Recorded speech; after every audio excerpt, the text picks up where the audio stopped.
Hey guys, it's KJ from the Scariest Movie Ever channel on YouTube. I got something here I wanted to put together and show you. I was pretty surprised when I saw this at first. It has to do with the Black Knight satellite. We're going to go a little bit deeper than just that. This actually is going to be covering a subject I've covered here on my channel for years now, and that has to do with the coming alien deception, the Great Deception. The Pepsi Corporation recently put out this short film called The Black Knight Satellite Decoded. I'm going to get to that in just a little bit, and it's really startling stuff.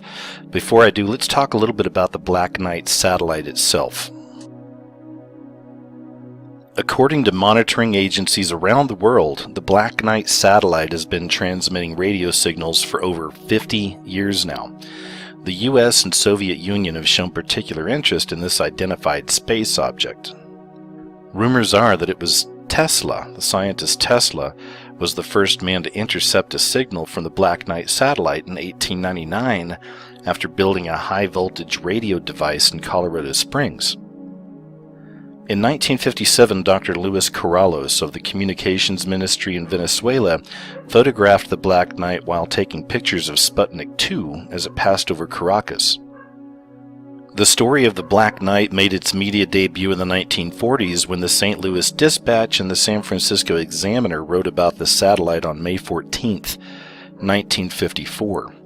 The Time magazine wrote about the Black Knight satellite on the 7th of March, 1960. And in 1957, an unknown object was seen shadowing the Sputnik 1 spacecraft. According to reports, this unidentified object was in a polar orbit.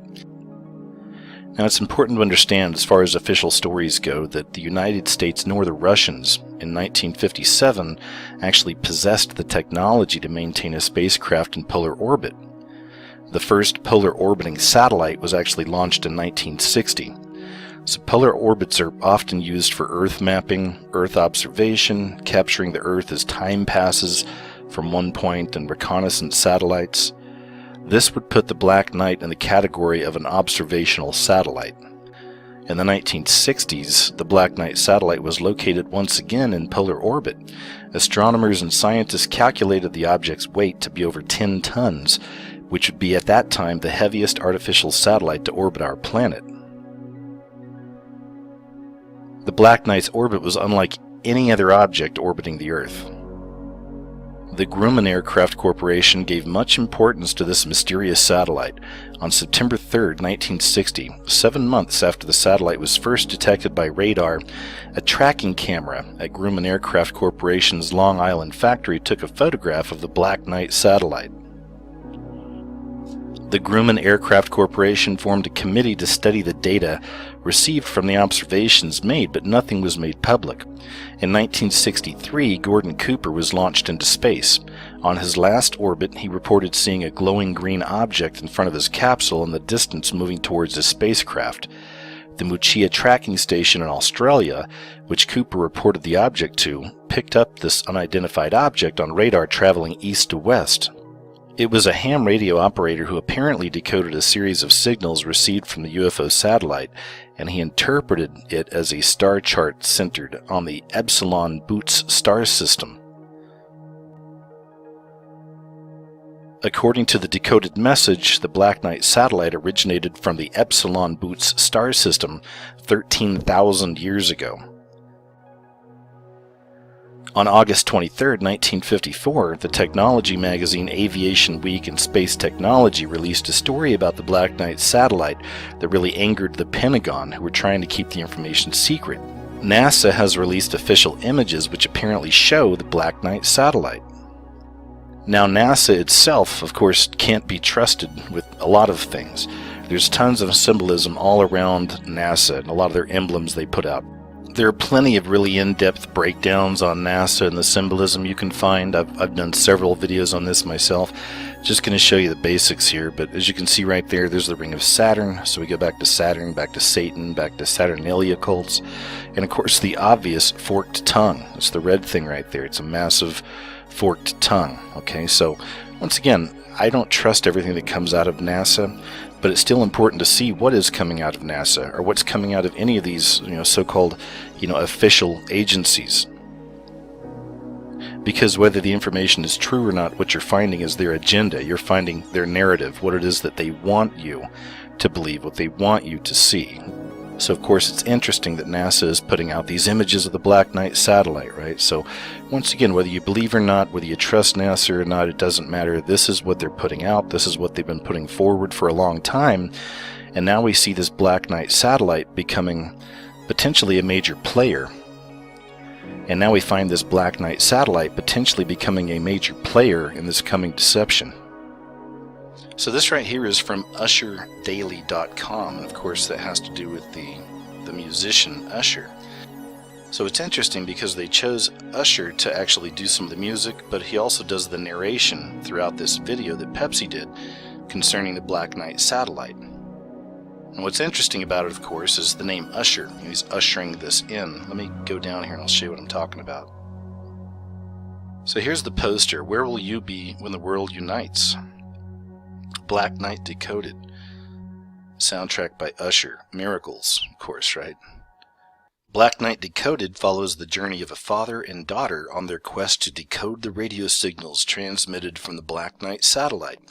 With the help of their friend Anna, they seek to unite the world in anticipation of the Black Knight's revelation on Earth. I think it's interesting they choose that phrase too, for the revelation on Earth, right? Because that's what all this stuff has to do with. Relying on support from communities around the world, the trio are in a race against time to decode the signals and respond before the government attempts to shut them down. That is so laughable, of course. There's no way the government would try to shut this down, because we know that the shadow government is behind all this stuff. A Pepsi production in association with Levity Entertainment Group. The film includes footage shot from outer space using the You're the Cast camera, etc., etc. Even on here, the poster is interesting to me. It's just another symbol for sun worship. And of course, that goes back to the Masons, back to the Illuminati, back to the mystery schools, the mystery religions, sun worship, or the worship of Lucifer. So of course, here on the top, in space, we don't have a Black Knight satellite or anything like that, or any spaceships, but you do have that kind of sun symbol there. Now, as for the video itself, I can't really play the video, but I can show you some snapshots from it, and I want to talk about some of the symbolism that's inside there. So the video starts off like this. In 1899, Nikola Tesla discovered a satellite orbiting the Earth. Its origin can be traced back over 13,000 years. This is not science fiction. This is real. And then they show you the satellite. And then of course here's the father and daughter, and they're getting the transmissions from the satellite. We can't forget the lady in red. There's Anna. This is Anna. This is their accomplice, I guess. And this is the lady in red. I've seen other people talking about this video, and they said that Anna was interesting because it reminded them of Anunnaki. The Anunnaki. I think that's interesting as well. The Anunnaki goes back to the space saviors, our space brothers, space saviors. And to me, that's all predictive programming. We see a lot of this on Ancient Aliens. This is the lie that's going to be sold to humanity. The idea that we were created by these space aliens, by these space saviors. And it'll literally turn religion or even faith completely on its head. There's going to be millions of people that buy this whenever it happens. Alright, now it starts getting really interesting. So I noticed some symbols here. If you look at this one right here in the background, just look over the man's shoulder. It's kind of hard to tell, but that cloud, it's all orange. It's kind of in the shape of a V. But at one point they get a little bit closer, and that cloud's no longer orange, but there's an obvious V in the background. I'm guessing that's supposed to be some kind of a cloud formation, right? But there's a V there. It's very obvious. Now the V is a symbol I've covered on many videos in the past. Not just me, there's other people who cover the symbolism as well. The Groxt 1 is a channel that covers the V quite a bit. The V being the fifth age, the last age of man. The V will be the completed New World Order. So I think it's interesting when we have this video here again talking about us communicating with our space saviors, our space brothers, and we have the V over this man's shoulder. Very clearly we have the V for the fifth age. Something else that's really interesting, the images that they show you here that they've created of the Black Knight satellite. This Black Knight satellite looks a lot more like an eye, doesn't it? Looks a lot more like a huge eye floating in space. And that should be no surprise. Once again, this is the obvious stuff. That is the all-seeing eye. It even looks a lot like this, doesn't it? Looks a lot like the Eye of Horus. Go back to that and see the resemblance. And that's no mistake. This is the all-seeing eye of the beast system that controls the world from the shadows. So as the video goes on, all these different countries start trying to communicate back to our space saviors, back to our space brothers and sisters.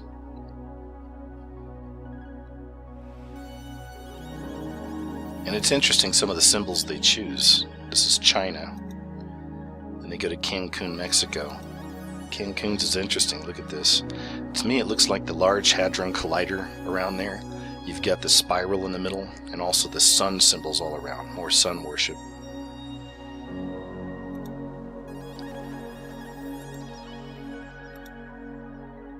Another one of the countries showed this, and I thought this was, again, just very telling.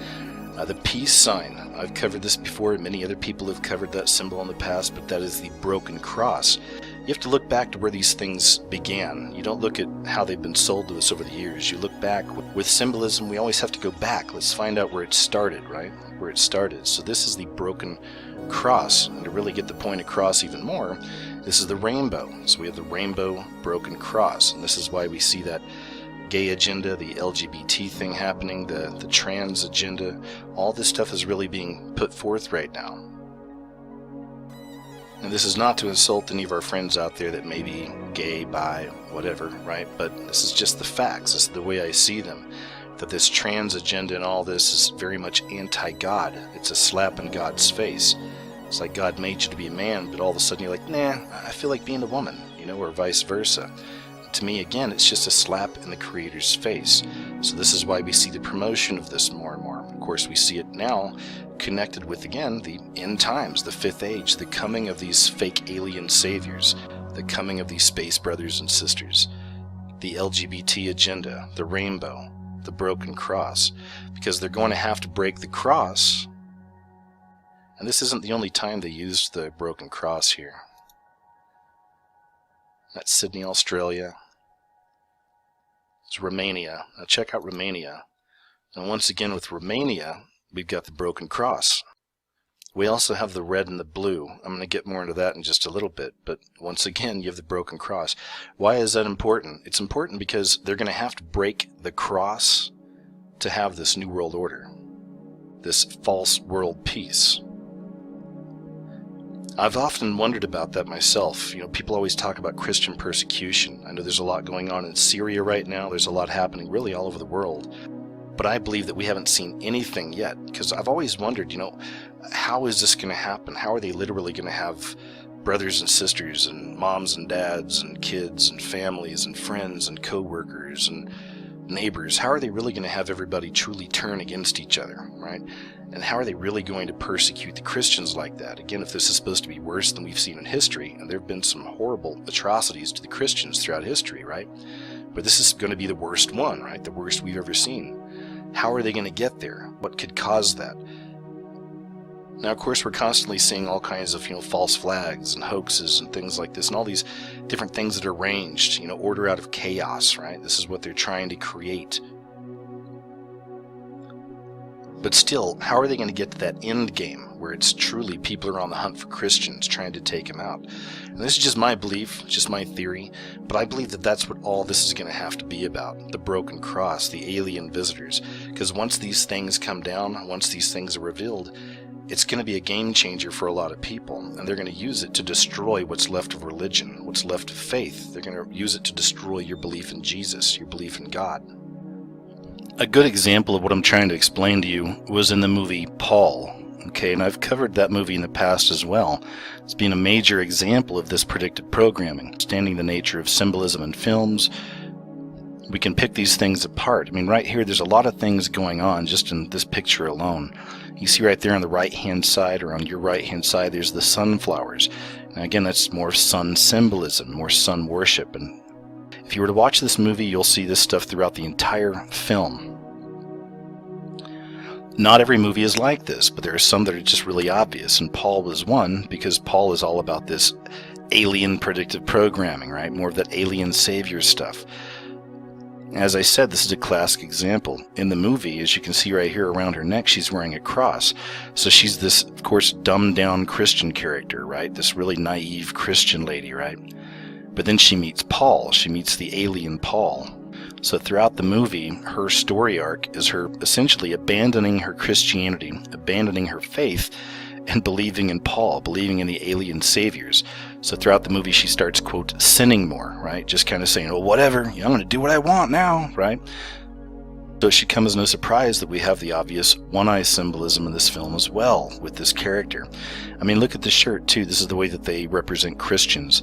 It's Evolve This. It's a picture of Jesus with a pistol blowing Darwin's brains out.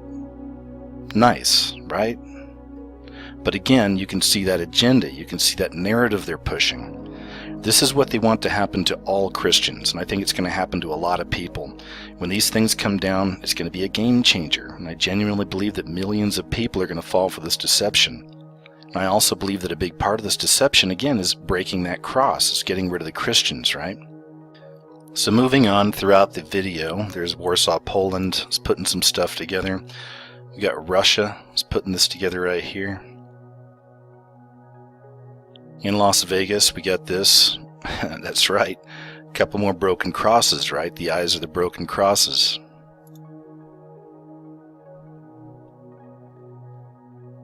Here is another one of the symbols from one of the countries.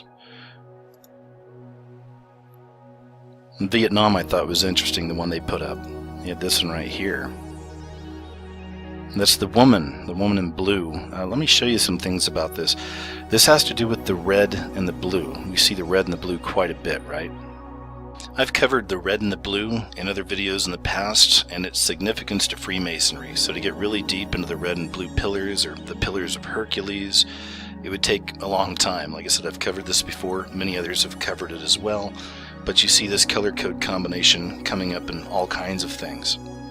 It's always with the red and the blue, right? And we see this red and blue once again, especially around a lot of these occult societies and a lot of these connections with the Masons or even the secret government. You may have seen this picture before. It's fairly famous, but if you look closer at the lady in blue's belt buckle right there, we have the obvious, right? We have the Matrix. Remember the Matrix. You know, what are you going to choose? Are you going to choose the red, or are you going to choose the blue? You see it in Red Bull. You see it all over the place. You know, the red or the blue. The NBA, two sides, right? Two sides, the red or the blue. Even the Department of Education, two sides, right? The red or the blue. Chevron. I mean, this stuff just goes on and on and on. In tons of corporate logos, you'll find this stuff. No Child Left Behind, remember that? So again, we have the red and the blue. A lot of movies show this. This is Captain America, Civil War. Whose side are you on? That is the question. Whose side are you on? It's the red or the blue. So this is where I go a little bit beyond just the pillars. Like I said, now there's a lot of different meanings behind a lot of different symbols. A lot of these things can be broken down in different ways.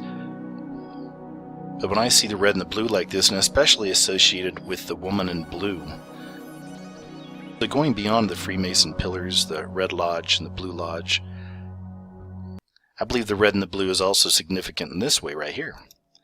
It's the two women of Revelation. So you have the harlots, a false, unfaithful religious movement, which is the red, and then you have the pure woman, God's faithful church, which is the blue. And we see examples of the harlot, right? The harlot riding the beast. We've seen this before, so you know what this is. There's Katy Perry, of course. The harlot on the beast. The harlot. And we see the symbolism also all over the place. Again, here's the harlot riding the beast.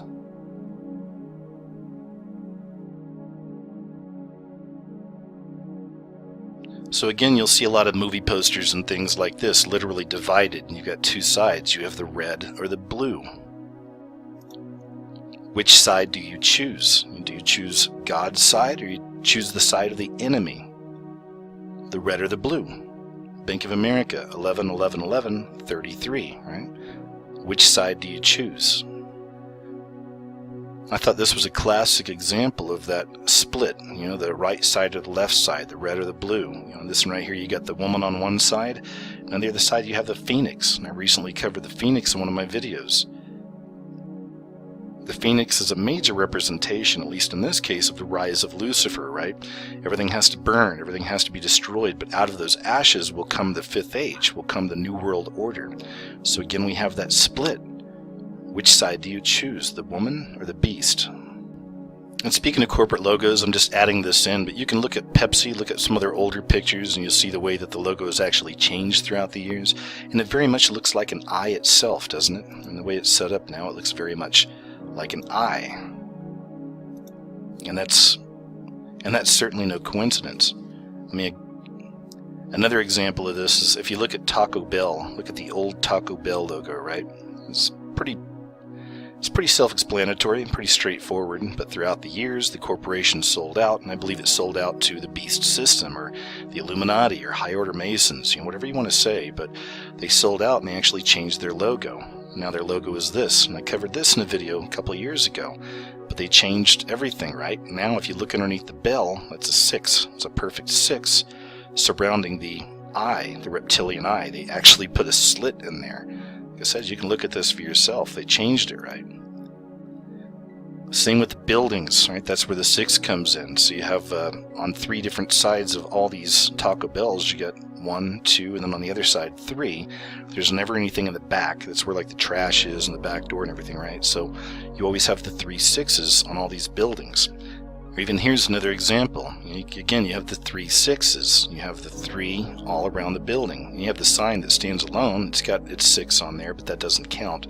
On the building itself, like I said, we're looking at the 3 6s. And if you look above those all-seeing eye symbols with the 6s on the building itself, you'll see that kind of architecture just above it, that white kind of slant or whatever. There's another example of it back here on this one. You'll see that again, right? So you ask yourself, you know, why do they put that up there? What does it mean? Well, once again, we go back here, right?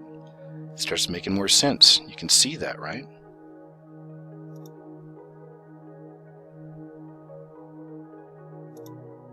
And there you go.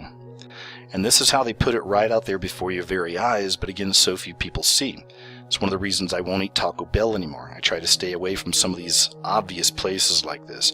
Because to me, when I see these symbols around a building or corporation or whatever it is, that's poison to me. It's danger. That's what it's telling us. I know your crunchy tacos and all this taste really good, but again, this is poison. This is the way I see it. This is poison. They're warning you. They're telling you right there, we are a part of the beast system. But hey, we got 99-cent tacos, so why not, right? As I mentioned earlier, the channel, The Groxt One, this man's name is Mark. I consider him a friend here and even a peer on YouTube. We've been friends on YouTube for years, you know, occasionally sending messages back and forth and things like this. But Mark's covered the woman in blue quite a bit as well, and he shows it more as like a rapture event, as the woman escaping. I think that's very interesting as well, especially considering where we find the woman and what it's connected to, right? Because if this is the great deception, if this is really what it's all about, and if the phoenix needs to rise from the ashes, we know there's some really bad things coming. But this is our escape, right? The woman. But of course, that once again goes back to, what do you choose? Do you choose the red? Do you choose the blue? Do you choose God? Do you choose the devil? And the very last image in this video from Pepsi about the Black Knight, it shows it activating, turning on. Once it's been watching, you know, the all-seeing eye has been watching from space. Once it sees that the world is ready for it, it starts activating, and at the very end it starts moving towards the Earth. And that's it. That's the end of the video. As I said earlier, I've covered this subject for a couple years now on my channel. It's about the Great Deception, the Great Coming Deception. I believe it's going to be aliens, but I believe these are actually the fallen angels. This is the enemy we're dealing with. So that's why I have to tell you once again, okay, this goes beyond your religion or your lack of religion or whatever it is, guys. This really is about God, and this is about the devil. This is about your salvation. So I believe it's very important for you to have Jesus Christ, okay? Now again, that has nothing to do with your denominations or your churches or whatever. Make sure you have Christ, because we have to go through the Son to get to the Father, right? right? So once again, claim your inheritance to the throne, okay, because now is the time. And certainly I would hope none of this stuff would happen. I don't want to see people fall for these things. I don't want to see people not make it. But if this plays out the way I see it, I'm telling you, this is a huge corporation. They're putting all this money into this stuff. I do believe this is a massive example, again, of predictive programming. That we may very well be seeing this stuff in our generation, and it could come very soon, okay? And whether it does or whether it doesn't, whether it's tomorrow or it's 5 years from now, just be prepared. Just be prepared. That's all I'm hoping for you, is just be prepared. And by being prepared, I mean accepting Jesus Christ as your personal Lord and Savior, getting that connection to God, and making sure you have that connection so you can have the Holy Spirit within. You can be guided, and you can have the discernment to see these things for what they really are. So I'll leave you with that. Thanks for checking out the video, guys. Stay aware out there, take care of yourselves, and I'll talk to you real soon.